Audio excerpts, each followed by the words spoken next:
ಯಾವುದೋ ಅರ್ಜೆಂಟ್ ಕೆಲಸದ ಮೇಲೆ ನಾನು ಸಡನ್ನಾಗಿ ಬೆಂಗಳೂರಿಂದ ನಮ್ಮ ಊರಿಗೆ ಪ್ರಯಾಣ ಮಾಡಬೇಕಾಗಿ ಬಂತು. ಸೊ ಆ ಒಂದು ಜರ್ನಿ ಮತ್ತು ಮನೆಯಲ್ಲಿ ಆದ ಒಂದು ಚಿಕ್ಕ ಪುಟ್ಟ ಕೆಲಸ ಕಾರ್ಯಗಳ ಬಗ್ಗೆ ನಮ್ಮ ಊರಿನ ಬಗ್ಗೆ ನಿಮಗೆ ತಿಳಿಸ್ತೀನಿ. ಸೊ ಸಡನ್ ಪ್ಲ್ಯಾನ್ ಆಗಿರೋದ್ರಿಂದ ನಾನು ಒಬ್ಬಳೇ ನಮ್ಮ ಊರಿಗೆ ಹೊರಟೆ. ನನ್ನನ್ನು ಬಸ್ ಸ್ಟಾಪಿಗೆ ಡ್ರಾಪ್ ಮಾಡಲಿಕ್ಕೆ ನನ್ನ ಹಸ್ಬೆಂಡ್ ಈಗ ಹೋಗ್ತಾ ಇದ್ದೀವಿ, ನಾನು ಅವರು. ನೋಡಿ, ನಾವು ಬಸ್ ವೆಯ್ಟ್ ಮಾಡ್ತಾ ಇರುವಾಗ ತುಂಬ ಜನ ಬಸ್ ವೆಯ್ಟ್ ಮಾಡ್ತಾಯಿದ್ರು ಧರ್ಮಸ್ಥಳ ಹೋಗೋದಕ್ಕೆ, ಲಕ್ಷದೀಪೋತ್ಸವಕ್ಕೆ. ಕೊನೆಗೂ ನನ್ನ ಬಸ್ ಬಂತು. ಈಗ ಬಸ್ ಹತ್ಕೊಂಡು ನನ್ನ ಜೊತೆ ಒಂದು ಪಕ್ಕ ಕೋ ಪ್ಯಾಸೆಂಜರು ಇದ್ದರು. ನೋಡಿ, ಈಗ ಬೆಳಿಗ್ಗೆ ಮಂಗಳೂರಿಗೆ ಬಂದೆ ನಾನು. ಅದೇನೋ ಖುಷಿ, ಮಂಗಳೂರು ಹತ್ರ ಬರ್ತಾ ಇದ್ದಾಗೆ ಏನೋ ಖುಷಿ. ಮಂಗಳೂರಲ್ಲಿ ಈ ಥರ ಒಂದು 5 ಗಂಟೆಗೆ ಇಡ್ಲಿ ಕೊಡೋ ಜಾಗ ಇದೆ ಅಂತ ನನಗೆ ನಿನ್ನೆನೇ ಗೊತ್ತಾಗಿರೋದು. ಅಲ್ಲಿಂದ ನಾನು ನೇತ್ರಾವತಿ ನದಿ ಆ ಬ್ರಿಡ್ಜ್ ಮೇಲೆ ಪಾಸಾಗಿ ನಮ್ಮ ಊರಿಗೆ, ಅಂದರೆ ರಾಜ್ಯನೂ ಚೇಂಜ್ ಆಗುತ್ತೆ. ಈಗ ಕರ್ನಾಟಕದಿಂದ ಕೇರಳ ಕಡೆ ಪ್ರಯಾಣ ಮಾಡ್ತಾ ಇದ್ದೇನೆ. ಕೇರಳ ಅಂದರೆ ಕಾಸರಗೋಡು, ನಮ್ಮ ಊರಿಗೆ. ಸೊ ನೋಡಿ, ಇದು ಅಲ್ಲಿ ನೀವು ಕಾಣಿಸ್ತಿದೆಯೋ ಗೊತ್ತಿಲ್ಲ, ನದಿ ಮತ್ತು ಸಮುದ್ರ ಸಂಗಮ ಆಗುವಂತಹ ಜಾಗ. ತುಂಬಾ ಚೆನ್ನಾಗಿದೆ. ಬಟ್ ಆ ಬಸ್ಸಲ್ಲಿ ನಾನು ಹೋಗ್ತಾ ಇರೋದ್ರಿಂದ ತುಂಬ ಸ್ಪೀಡಾಗಿ ವಿಡಿಯೋ ರೆಕಾರ್ಡ್ ಆಗಿದೆ. ಇಲ್ಲಿ ಓಡಾಡಿರೋರಿಗೆ ಗೊತ್ತಿರುತ್ತೆ, ಆ ಜಾಗ ನೋಡೋದಕ್ಕೆ ತುಂಬ ಒಂಥರ ಚಂದವಾದ ಜಾಗ. ಏನೋ ಒಂಥರ ರಿಲೀಫ್ ಸಿಗುತ್ತೆ ಅಲ್ಲಿ ಹೋದಾಗ. ಸೊ ಈ ಥರ ನಾನು ಹೊರಟು ಈಗ ನೋಡ್ಬೋದು ನೀವು, ನಾನು ಕರ್ನಾಟಕ ಗಡಿ ದಾಟಿ ಕೇರಳ ರಾಜ್ಯದ ಗಡಿ ಪ್ರವೇಶ ಮಾಡಿದ್ದೀನಿ. ಇಲ್ಲಿದ್ದು ವಿಶೇಷತೆ ಏನಂತ ಹೇಳಿದರೆ, ಇಲ್ಲಿ ಕರ್ನಾಟಕ ಬಾರ್ಡರ್ ದಾಟಿದ ತಕ್ಷಣ ನಿಮಗೆ ತುಂಬ ಕೇರಳ ರಾಜ್ಯ ಸರ್ಕಾರದ ಲಾಟ್ರಿ ಟಿಕೆಟ್ಗಳನ್ನ ಮಾರ್ತಾ ಇರ್ತಾರೆ. ನಾನು ಪ್ರತಿ ಸಲ ಅಂದ್ಕೊಳ್ತಾ ಇರ್ತೀನಿ, 1 ಕೋಟಿ, 5 ಕೋಟಿ, 10 ಕೋಟಿ, 12 ಕೋಟಿ ಅಂತ. ಒಂದು ದಿನ ನಾನು ಲಾಟ್ರಿ ತೊಗೊಳ್ಬೇಕು, ನನಗೂ ದೊಡ್ಡದಾಗಿ ಲಾಟ್ರಿ ಹೊಡೀತದೆ, ಅದರಿಂದ ಏನೇನು ಮಾಡಬೇಕು ಅಂತೆಲ್ಲ ಪ್ಲ್ಯಾನ್ ಮಾಡ್ತೀನಿ. ಆದರೆ ಲಾಟ್ರಿ ತೊಗೊಂಡ್ಮೇಲೆ ತಾನೇ ಲಾಟ್ರಿ ಹೊಡೆಯೋದು. ಇಲ್ಲಿ ನೋಡಿ, ಇದು ನಮ್ಮ ಊರಿನ ಕೊರಗಜ್ಜನ ಗುಡಿ, ನೀವು ಕಾಣ್ಬೋದು, ಚಿಕ್ಕ ಬಿಲ್ಡಿಂಗು. ನಾನು ಮನೆಗೆ ಬಂದೆ. ಮನೆಗೆ ಬರ್ತಾ ಇರುವಾಗ ಅಮ್ಮ ಬಿಸಿ ಬಿಸಿ ಓಡ್ ದೋಸೆ ಮಾಡ್ತಾಯಿದ್ರು. ಇದನ್ನು ನಾವು ರೊಟ್ಟಿ ಅಥವಾ ಕಪ್ಪ ರೊಟ್ಟಿ, ಓಡ್ ರೊಟ್ಟಿ, ಈ ಥರ ಬೇರೆ ಬೇರೆ ಹೆಸರುಗಳಿಂದ ಕರಿತೇವೆ. ಈಗ ನನಗೂ ಆಸೆ ಆಯಿತು, ಕೈಕಾಲು ತೊಳೆದು ಬಂದು, ಅಮ್ಮ ನಾನು ರೊಟ್ಟಿ ಮಾಡ್ತೇನೆ ಅಂತೇಳಿ ಒಂದು ರೊಟ್ಟಿ, ಉಳಿದ ಏನು ರೊಟ್ಟಿ ಮಾಡೋದಿತ್ತು ಅದನ್ನು ನಾನು ಮಾಡ್ತಾ ಇದ್ದೇನೆ.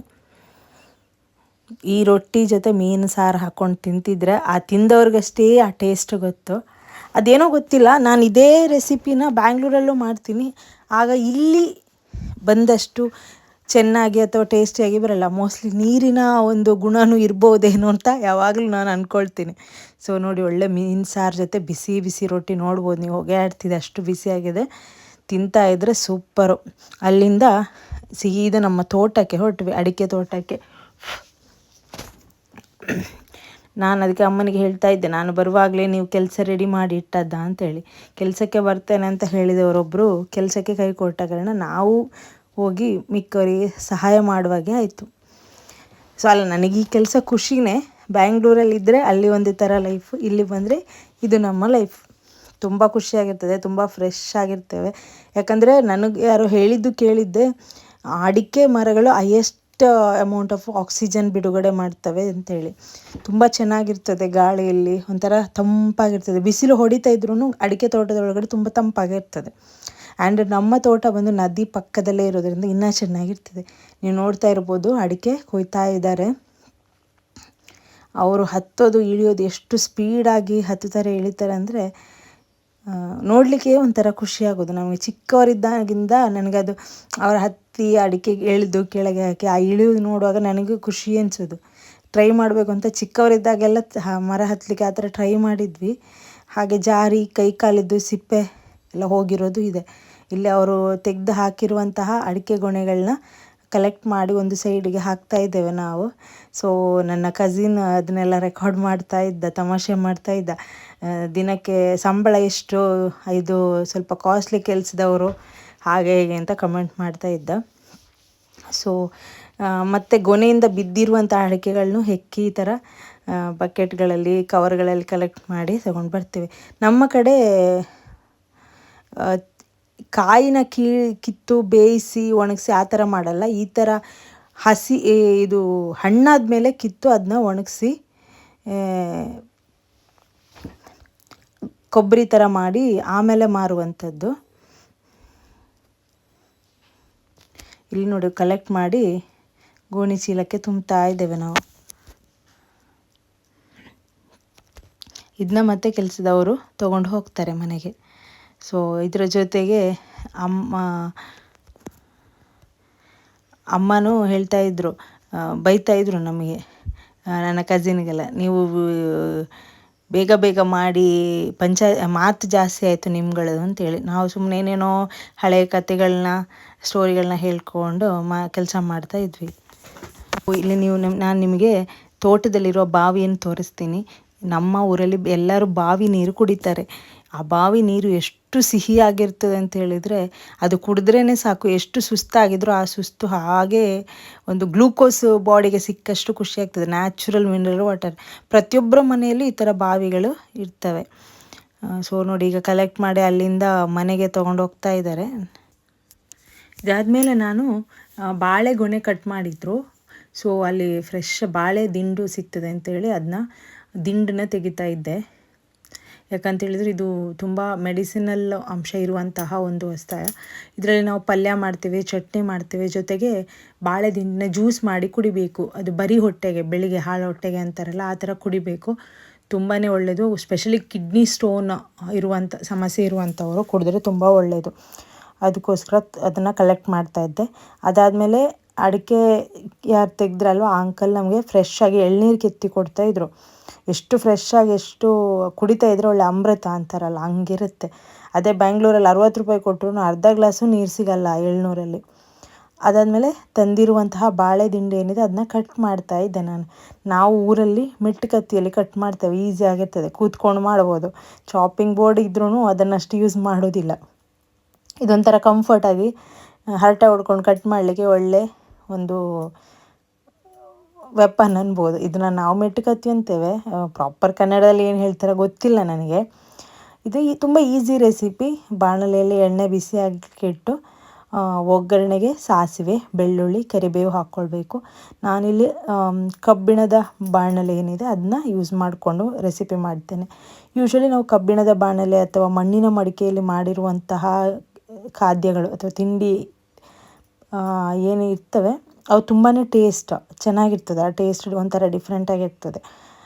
ಒಗ್ಗರಣೆ ಆದಮೇಲೆ ಇದಕ್ಕೆ ನಾವು ಹಚ್ಕೊಂಡಿರುವಂಥ ಈರುಳ್ಳಿ, ಜೊತೆಗೆ ಗಾಂಧಾರಿ ಮೆಣಸು ಅಥವಾ ಜೀರಿಗೆ ಮೆಣಸು ಅಂತಾರೆ, ಇದು ನಮಗೆ ನ್ಯಾಚುರಲ್ ಆಗಿ ಸಿಗುವಂಥದ್ದು.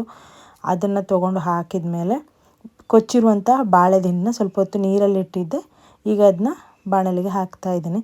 ಫಸ್ಟು ಫುಲ್ ಸಿಮ್ಮಲ್ಲಿಟ್ಟು ಹಾಕಿ ಮಿಕ್ಸ್ ಮಾಡಿದ ಮೇಲೆ ಫುಲ್ ಫ್ಲೇಮ್ ಇಟ್ಕೋಬಾರ್ದು, ಸಿಮ್ಮಲ್ಲಿ ಇಟ್ಕೊಂಡ್ಬಿಟ್ಟು ಒಂದು 5 ನಿಮಿಷ ಬೇಯಿಸಬೇಕು. ಈಗ ಬೆಂದು ರೆಡಿ ಆದಮೇಲೆ ಹಸಿ ತೆಂಗಿನಕಾಯಿ ತುರಿ ಹಾಕ್ಕೊಂಡು ಉಪ್ಪು ನೋಡಿಕೊಂಡು ಮುಚ್ಚಿಟ್ಬಿಟ್ರೆ ಆಯಿತು. ಉಪ್ಪು ಇದಕ್ಕೆ ತುಂಬ ಕಂಬಿ ಹಿಡಿಸುತ್ತೆ, ಹಾಕುವಾಗ ಸ್ವಲ್ಪ ನೋಡ್ಕೊಂಡು ಹಾಕಬೇಕಾಗುತ್ತೆ. ಬಟ್ ತುಂಬ ಒಳ್ಳೆಯ ಒಂದು ರೆಸಿಪಿ, ಸಿಂಪಲ್ಲಾಗಿ ಆಗುವಂಥದ್ದು. ಬಾಳೆ ದಿಂಡು ಸಿಕ್ಕಿದರೆ ಖಂಡಿತ ಮಾಡಿ ನೋಡಿ. ಆ್ಯಂಡ್ ತುಂಬ ಮೆಡಿಸಿನಲ್ ಅಂಶ ಇರುವಂಥದ್ದು. ಮಾಡಲಿಕ್ಕೂ ತುಂಬ ಸುಲಭ, ಒಂದು 5-10 ನಿಮಿಷದೊಳಗಡೆ ಆಗೇ ಹೋಗ್ತದೆ. ಟೇಸ್ಟು ಚೆನ್ನಾಗಿರ್ತದೆ. ಇದೆಲ್ಲ ಹೊಟ್ಟೆಯಲ್ಲಿರುವ ಕಲ್ಮಶನೆಲ್ಲ ಆಚೆ ಆಗ್ತದೆ ಅಂತ ಹೇಳ್ತಾರೆ ನಮ್ಮಲ್ಲಿ. ಸೊ ಈವನ್ ಆಯುರ್ವೇದಿಕ್ ಮೆಡಿಸಿನಲ್ಲೂ ಈ ಬಾಳೆ ದಿಂಡಿನ ಯೂಸು ತುಂಬ ಚೆನ್ನಾಗೇ ಮಾಡ್ತಾರೆ. ಆಯುರ್ವೇದಿಕ್ ಡಾಕ್ಟರ್ಸ್ ಹತ್ರ ಹೋದಾಗ ಕೆಲವೊಂದು ರೋಗಗಳಿಗೆ ಇದನ್ನೇ ಮೆಡಿಸಿನ್ ಹೇಳ್ತಾರೆ. ಚಟ್ನಿ ಕೂಡ ಮಾಡ್ತಾರೆ. ನಾನೆಲ್ಲಾದರೂ ಸಿಕ್ಕರೆ ಇನ್ನೊಂದು ಸಲ ಚಟ್ನಿ ಮಾಡಿ ತೋರಿಸ್ತೀನಿ ನಿಮಗೆ. ಊಟ ಎಲ್ಲ ಆದಮೇಲೆ ನನ್ನ ಮಗಳು ಅವಳ ಪ್ರಾಜೆಕ್ಟಿಗೆ ಒಂದು ಫ್ರಂಟ್ ಪೇಜ್ ಮಾಡಬೇಕು ಅಂತ ಹೇಳ್ತಾಯಿದ್ಲು, ಯಾವುದು ಮ್ಯಾಥ್ಸ್ ಪ್ರಾಜೆಕ್ಟಿಗೆ. ಸೊ ಅವಳು ಆ್ಯಕ್ಚುಲಿ ತುಂಬ ಚೆನ್ನಾಗಿ ಡ್ರಾಯಿಂಗ್ ಮಾಡ್ತಾಳೆ. ಅವಕಾಶ ಸಿಕ್ಕಾಗ ಖಂಡಿತ ನಾನೇ ವಿಡಿಯೋ ಮಾಡಿ ನಿಮಗೆ ತೋರಿಸ್ತೇನೆ. ಇದೊಂದು ಸಿಂಪಲ್ಲಾಗಿ ಮ್ಯಾಥ್ಸಿಗೆ ಮಾಡಿರುವಂತಹ ಫ್ರಂಟ್ ಪೇಜ್. ಫಸ್ಟ್ ಒಂದು ಸರ್ಕಲ್ ಹಾಕ್ಕೊಂಡ್ಲು, ರ್ಯಾಂಡಮ್ ಆಗಿ ಅದೇನೋ ಅಳತೆ ಮಾಡಿ ಸರ್ಕಲೆಲ್ಲ ಕೈಯಲ್ಲೇ ಹಾಕಿರುವಂಥದ್ದು. ಅದಾದಮೇಲೆ ಏನೋ ಹಾರ್ಟ್ ಶೇಪ್ ಏನೋ ಬಿಡಿಸ್ತಾ ಇದ್ದಾಳೆ. ನಾನು ಇದನ್ನು ತೋರಿಸ್ತೀನಿ ನಿಮಗೆ. ತುಂಬ ಸಿಂಪಲ್ ಡಿಸೈನ್ ಮಾಡ್ಕೊಳ್ಬೋದು. ನೀವು ಯಾರಾದರೂ ನಿಮ್ಮ ಮಕ್ಕಳಿಗೆ ಈ ಥರ ಫ್ರಂಟ್ ಪೇಜ್ ಮಾಡಿಕೊಡ್ಬೋದು. ನಾನು ಯೂಶ್ವಲಿ ಅವಳಿಗೆ ಯಾವತ್ತು ನಾನು ಮಾಡಿ ಈ ಥರ ಫ್ರಂಟ್ ಪೇಜ್ ಮಾಡಿ ಕೊಡೋದು, ನೋಟ್ಸ್ ಬರ್ಕೊಡೋದು ಮಾಡಿಲ್ಲ ಯಾವತ್ತು. ಅವಳ ಕೈಯಲ್ಲೇ ಮಾಡಿಸಿರುವಂಥದ್ದು. ಆ್ಯಂಡ್ ಅನ್ಫಾರ್ಚುನೇಟ್ಲಿ ನನಗೆ ಅಷ್ಟು ಚೆಂದ ಡ್ರಾಯಿಂಗ್ ಮಾಡಲಿಕ್ಕೂ ಬರೋದು ಇಲ್ಲ. ಅವಳು ತುಂಬ ಚೆನ್ನಾಗಿ ಡ್ರಾಯಿಂಗ್ ಮಾಡ್ತಾಳೆ. ಯಾವುದೇ ಡ್ರಾಯಿಂಗ್ ಸ್ಕೂಲಿಗೆ ಹೋಗಿ ಕಲ್ತಿರುವಂಥದ್ದಲ್ಲ, ಅವಳ ಪಾಡಿಗೆ ಕಲ್ತಿರುವಂಥದ್ದು. ಬಟ್ ನೋಡಿ ತುಂಬ ಕಾನ್ಸಂಟ್ರೇಷನ್ ಇಟ್ಟು ಕೈಯಲ್ಲೇ ಲೆಕ್ಕ ಹಾಕಿ ಬರಿತಾ ಇದ್ದಾಳೆ. ಬಟ್ ಔಟ್ಲುಕ್ ಅದು ಎಲ್ಲ ಡ್ರಾಯಿಂಗ್ ಕಂಪ್ಲೀಟ್ ಆದಮೇಲೆ ತುಂಬ ಚೆನ್ನಾಗಿ ಬಂತು ಆ ವರ್ಕ್. ನನಗೆ ಇಷ್ಟ ಆಯಿತು. ನಿಮಗೆ ಇಷ್ಟ ಆಯಿತಾ ಕಮೆಂಟ್ ಮಾಡಿ ಹೇಳಿ. ನೋಡಿ ಈಗ ಹೂ ಥರ ಬಿಡಿಸಿದ್ದಾಳೆ, ಬಡ್ ಥರ. ಅದಕ್ಕೆ ಈಗ ಗ್ರೀನ್ ಲೀಫ್ ಥರ ಅದಕ್ಕೆ ಒಂದು ಫಿನಿಶಿಂಗ್ ಕೊಡ್ತಾ ಇದ್ದಾಳೆ.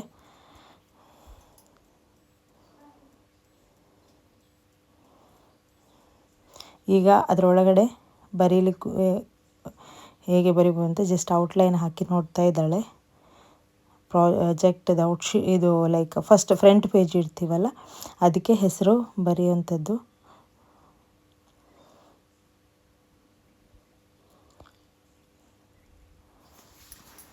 ಅವಳಿಗೆ ಅದು ತುಂಬಾ ಪರ್ಫೆಕ್ಟಾಗಿ ಬಂದರೆ ಅಷ್ಟೇ ಸಮಾಧಾನ, ಇಲ್ಲಾಂದರೆ ಉಜ್ಜಿ ಮತ್ತೆ ಬರಿತಾ ಇರ್ತಾಳೆ. ನೋಡಿ ಈಗ ಬರಿತಾ ಇದ್ದಾಳೆ, ಅದರ ಮೇಲೆ ಹೆಸರು ಬರಿತಾ ಇದ್ದಾಳೆ. ಇದು ಮ್ಯಾಥ್ಸ್ ಪ್ರಾಜೆಕ್ಟದ್ದು ವರ್ಕ್. ಸೊ ಸೋಷಿಯಲ್ ಮತ್ತು ಸೈನ್ಸ್ ಇದೆಲ್ಲ ತುಂಬ ಚೆನ್ನಾಗಿ ಮಾಡಿದ್ಲು. ಆದರೆ ನಾನು ವಿಡಿಯೋ ಮಾಡಲಿಕ್ಕೆ ಆಗಲಿಲ್ಲ, ಯಾಕಂದರೆ ನಾನು ಬ್ಯಾಂಗ್ಳೂರಲ್ಲಿದ್ದೆ. ಬಟ್ ಅವಳ ಟೀಚರ್ ಹೇಳ್ತಾಯಿದ್ರು ತುಂಬ ಚೆನ್ನಾಗಿ ಮಾಡಿದ್ದಾಳೆ ಅಂತೇಳಿ. ಅವಳದು ಕೆಲವು ಡ್ರಾಯಿಂಗ್ಸ್ ಇದ್ದಾವೆ, ನಾನು ಆದರೆ ವಿಡಿಯೋ ಮಾಡಿ ನಿಮಗೆ ತೋರಿಸ್ತೀನಿ.